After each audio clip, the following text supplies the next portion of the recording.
In other world news, nearly 24 people have been detained across mainland China for supporting the growing protests in Hong Kong.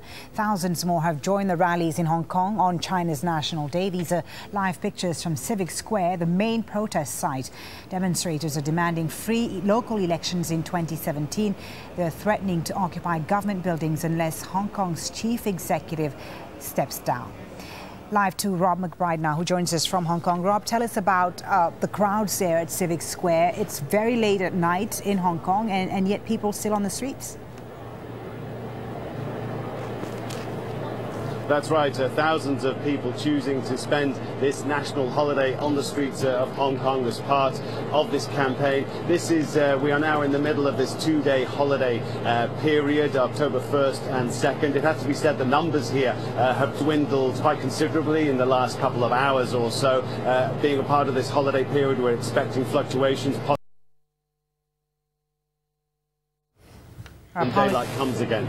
But these people are again out in numbers. Normally this is, October the 1st, of course, is a national holiday here. It marks the foundation of the People's Republic of China. Normally it is a day full of patriotic symbolism. Indeed, it has been here in Hong Kong, but also this has been a holiday with a difference, as my colleague Scott HEIDLER now reports.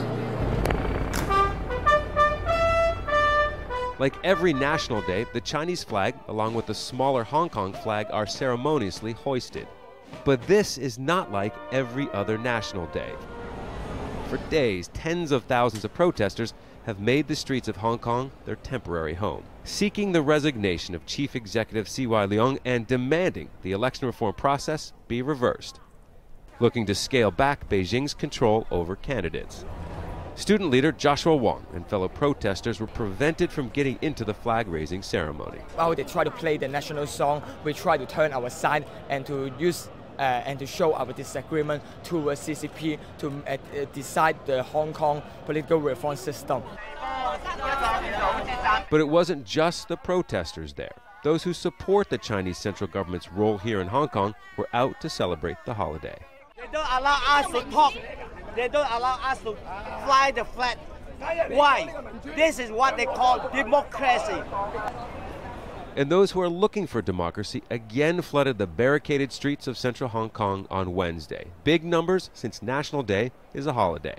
The founder of the Occupy Central movement that started all of this, even before the student groups became involved, has said this has grown beyond his imagination, but it has now taken on a life of its own. This is not organized by any person now. It's everyone is organizing. They are doing all these things. Hello. Yeah. Hello. We walked through the main protester area with Benny Tai.